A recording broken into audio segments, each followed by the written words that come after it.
Hello guys, good evening to all. कैसे हैं आप सब। तो गाइस, आज ही मेरी सीटेट एग्ज़ाम को लेकर पहली वीडियो है यूट्यूब पर। देखिए, ये जो है सौरमंडल, इस सौरमंडल सबसे मेन टॉपिक हो जाता है एसएसटी को लेकर। एसएसटी में ये सबसे ज़्यादा पूछा जाता है कि सौरमंडल क्या है, प्लेनेट कौन कौन से हैं, कौन कौन से प्लेनेट का कौन कौन सा रोल होता है। तो सबसे पहले आज हम जानेंगे सोलर सिस्टम के बारे में। तो देखिए, सूर्य, 8 ग्रह, उपग्रह तथा खगोलीय पिंड, क्षुद्र ग्रह, उल्का पिंड, ये सब मिलकर क्या करते हैं, एक सौरमंडल का निर्माण करते हैं। उसके बाद में देखेंगे कि सन क्या है। देखिए, सन जो है आप सभी जानते हैं, सन क्या करता है, हमें प्रकाश देता है, ऊष्मा देता है। तो देखेंगे कि सोलर सिस्टम में ये सन होता कहाँ है। तो देखिए, जैसे ये आपका पूरा है सोलर सिस्टम। अब यहाँ पर सूर्य कहाँ रोल करेगा अपना, सूर्य करेगा बिल्कुल सेंट्रल में। उसके बाद में देखेंगे कि सूर्य जो है वो क्या रोल होता है, वो हमारी पृथ्वी को कैसे सपोर्ट करता है। तो देखिए, सूर्य सौरमंडल के केंद्र में स्थित है। यह बहुत बड़ा है एवं अत्यधिक गर्म गैसों से बना है। सौरमंडल के लिए प्रकाश एवं ऊष्मा का एकमात्र स्रोत है, यानी कि पूरे सोलर सिस्टम के लिए जो कह सकते हैं ऊष्मा मिलती है और जो प्रकाश मिलता है वो कहाँ से मिलता है, केवल सूर्य से।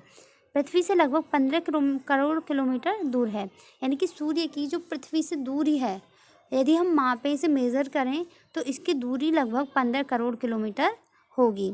सूर्य के सबसे ज़्यादा निकट का जो तारा है वो है प्रॉक्सिमा सेंचुरी। कई बार पूछ लेते हैं सी टाइप के एग्जाम में, एसएसटी में, कि सूर्य के सबसे निकट का तारा कौन सा है, तो वो है आपका प्रॉक्सिमा सेंचुरी। याद रखेंगे इसको। प्रकाश की गति लगभग 3 लाख किलोमीटर प्रति सेकंड है और इस गति को पृथ्वी तक पहुंचने में जो समय लगता है वो लगता है 8 मिनट 19 सेकंड का। इसके बाद में बात करेंगे ग्रहों के बारे में कि ग्रह कौन कौन से हैं और कौन से ग्रह का कौन सा नंबर है। देखिए, ये सारे के सारे ग्रह हम इनको ऐसे ही अलग अलग सीक्वेंस में नहीं लगा सकते। इनका जो सीक्वेंस होता है वो कैसे होता है, वो पृथ्वी है, पृथ्वी से जो हमें सूर्य दिखाई देता है उस सूर्य से दूरी के अनुसार है। जैसे कि इनका जो रोल होता है, जैसे सन हमारा मिड में आ गया, उसके बाद में एक कक्षा, दूसरी कक्षा, तीसरी कक्षा, यहाँ पर इन ग्रहों का रोल होगा। ओके, यहाँ तक समझ में आया। उसके बाद में बात करते हैं कि सूर्य की दूरी के अनुसार ग्रहों के कौन कौन से नंबरिंग है। सबसे पहले आता है आपका मरकरी, यानी कि बुध। आफ्टर दैट है शुक्र, जिसको वीनस भी कहते हैं। फिर है पृथ्वी, यानी कि जिस ग्रह पर आप निवास करते हैं उसका जो स्थान है वो तीसरा है। उसके बाद में आता है आपका मंगल, बृहस्पति, शनि, यूरेनस एंड नेपच्यून, यानी कि ये टोटल मिलाकर कितने ग्रह हो जाते हैं, 8 ग्रह हो जाते हैं। और ये सारे के सारे जो सूर्य है, सूर्य से दूरी के अनुसार हैं। देखिए, सौरमंडल के सभी 8 ग्रह एक निश्चित पथ पर सूर्य का चक्कर लगाते हैं। देखिए, इनका जो रोल होता है, इनका रोल कुछ इस तरह से होता है कि जैसे ये आपका पूरा हो गया सोलर सिस्टम। अब इस पूरे सोलर सिस्टम में क्या होगा कि जैसे नेपच्यून का यहाँ पर रोल हो गया, फिर आ गया आपका यूरेनस, यूरेनस यहाँ रोल करेंगे। उसके बाद में आते हैं आपके शनि, शनि यहाँ रोल करेंगे। उसके बाद में आती हैं आपके बृहस्पति, बृहस्पति अपना यहाँ रोल करेंगे। तो इस तरह से इन सब की जो पथ होते हैं, इन सब की जो जगह होते हैं वो निश्चित होती है। और इनके जो रास्ते होते हैं वो कैसे होते हैं, दीर्घ वृत्ताकार होते हैं।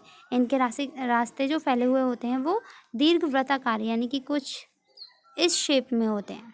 ओके, इसके बाद में बात करेंगे कि इनकी जो कक्षा होती है वो कैसी होती है। जैसे इनके रास्ते दीर्घवृत्ताकार में फैले हुए हैं और इनके जो रास्ते होते हैं वही इनकी कक्षा कहलाती है।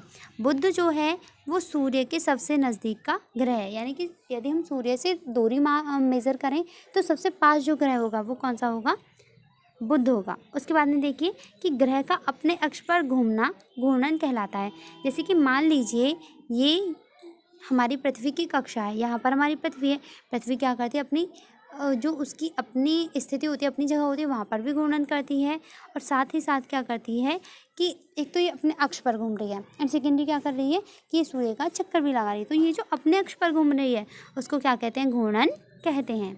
उसके बाद में देखिए कि सूर्य के चारों ओर एक स्थिर कक्षा में पृथ्वी की गति को परिक्रमण कहते हैं। यानी कि एक तो था ये क्या कर रही थी, केवल अपनी जगह पे चक्कर लगा रही थी, अपने ही अक्ष पर घूम रही थी। एंड सेकेंडली क्या करेगी कि यदि हमारा मिड में सूर्य है तो ये क्या करेगी, ऐसे ऐसे घूम घूम के उसका चक्कर लगाएगी। और ये जो चक्कर लगाना है इसी को हम क्या कहते हैं, परिक्रमण कहते हैं। पृथ्वी का अक्ष खगोलीय पिंड तथा प्लूटो यानी बौने ग्रह कहे जाते हैं। शुक्र और यूरेनस को छोड़कर सभी ग्रह घड़ी की सुई के विपरीत दिशा में परिभ्रमण करते हैं। इन दोनों ग्रहों की परिभ्रमण की दिशा की सुई की दिशा में होती है, यानी कि शुक्र और यूरेनस जो है ये क्या करते हैं, जैसे हमारी जो घड़ी होती है वो ऐसे होती है, ऐसे चलती है ना, यहाँ से ऐसे ऐसे चलेगी, ठीक है। लेकिन ये दोनों जो ग्रह हैं ये तो क्या करते हैं, बिल्कुल घड़ी की सुई के अनुसार चलेंगे। लेकिन बाकी के जो ग्रह हैं वो कैसे चलेंगे, जस्ट एंटी क्लॉकवाइज चलेंगे, यानी कि इनकी जो दिशा होती है वो तो क्लॉकवाइज होती है, और जो अदर प्लैनेट हैं उनकी जो दिशा होती है वो एंटी क्लॉकवाइज होती है। उसके बाद में बात करते हैं कि सबसे पहला जो ग्रह है आपका वो कौन सा है, बुध, जिसके बारे में अभी हम बात कर रहे थे। तो बुध, देखिए बुध ग्रह सौरमंडल के 8 ग्रहों में से सबसे छोटा और सूर्य के सबसे निकटतम ग्रह है। इसका परिक्रमण जो काल होता है वो कितना होता है, 88 दिन का होता है। इसका कोई भी उपग्रह नहीं है, यानी कि जैसे उपग्रह जैसे हमारी जो पृथ्वी है, पृथ्वी का उपग्रह चंद्रमा है, आप सभी जानते हैं। लेकिन जो बुध है, बुध का कोई भी उपग्रह नहीं है। उसके बाद में बात करते हैं आपके शुक्र की। देखिए शुक्र जो है, शुक्र पृथ्वी का सबसे निकटतम व सबसे गर्म ग्रह है, यानी कि यदि बात करें कि सूर्य के बाद में जो नंबर आता है गर्म ग्रहों में वो शुक्र का है। देखिए वीनस प्लेनेट को प्रेम और सुंदरता की देवी रोमन देवी के नाम पर दिया गया है, यानी कि इसका जो शुक्र था, शुक्र जो प्लेनेट का नाम पड़ा वो सुंदरता की देवी थी, प्रेम और सुंदरता की देवी थी रोमन देवी, इनके नाम पर इनका जो नाम था शुक्र का वो दिया गया था। शुक्र ग्रह चंद्रमा के बाद रात के समय आकाश में सबसे अधिक चमकीला ग्रह है, यानी कि एक तो चंद्रमा दिखाई देता है, वो ही सबसे ज़्यादा चमकता है, दिखाई देते हैं ना रात को चंद्रमा में। तो देखिए उनके बाद में जो दूसरा सबसे चमकीला ग्रह है वो कौन सा है, आपका शुक्र है। और शुक्र सबसे ज़्यादा जो पॉपुलर है, एक तो ये गर्म गैसों के कारण है, इनकी सबसे गर्म ग्रह है, और दूसरा ये सबसे अधिक चमकीला है। देखिए इस ग्रह को एक और हमें अमेजिंग फैक्ट पता चलता है कि इस ग्रह को पृथ्वी की बहन भी कहा जाता है, क्योंकि वीनस जो प्लेनेट है उसका द्रव्यमान व आकार लगभग कितना है, पृथ्वी के बराबर है। और एक और चीज़, इसका कोई भी उपग्रह नहीं है, लेकिन जो हमारी पृथ्वी है, पृथ्वी का उपग्रह है, पृथ्वी का उपग्रह कौन सा है, वो है चंद्रमा। देखिए गाइस वीडियो ज़्यादा लंबी हो जाएगी, इसीलिए हम क्या करेंगे कि शुक्र के बारे में पढ़ने के बाद में हम जो अदर प्लेनेट हैं उनकी बात करेंगे अगले जो वीडियो होगी उसमें। ओके, देखिए शुक्र को भोर का तारा यानी कि मॉर्निंग स्टार और सांझ का तारा यानी कि इवनिंग स्टार भी कहते हैं। मिलते हैं अगले वीडियो में, तब तक के लिए बाय बाय, टेक केयर।